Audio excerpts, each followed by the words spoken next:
We are over halfway through the month of Ramadan, and still waking up never seems to get easier. I usually set my alarm for 4:25 a.m. because it's the best time for me. It's just enough time to get something to eat, but also not rush myself with the morning prayer. Not to mention, I get a little more sleep.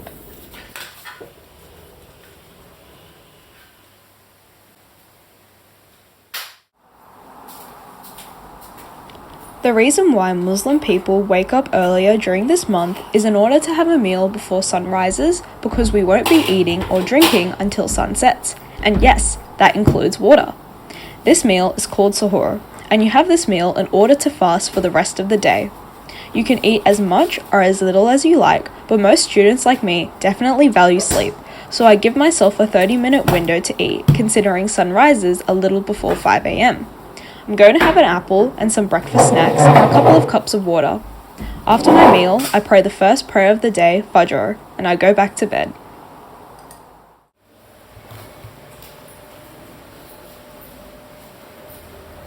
I took some time out today to drive to Auburn to pray the third prayer of the day, Asr, at the Auburn Mosque. The mosque was built in 1999 and over 500 worshippers come visit every day, and even more so during this month.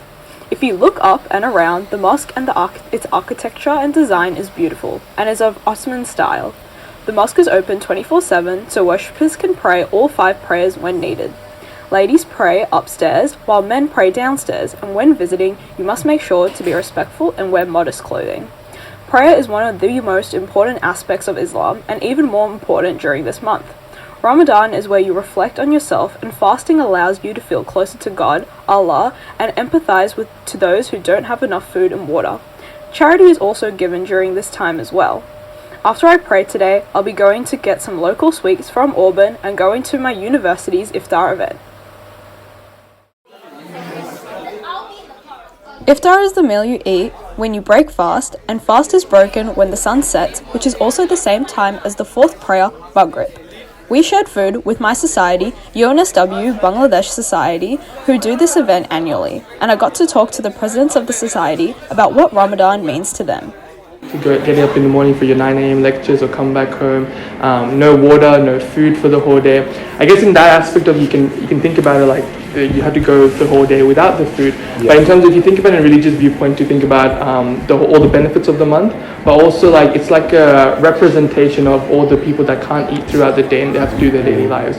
Initially when we were like younger, I guess it was harder, but now understanding the toughness and like, especially in a world with all the difficulties with various different continents, it does get very challenging. Definitely, it's like a way for us to empathize with people who, don't get access to the luxuries we have in like a first world country like Australia.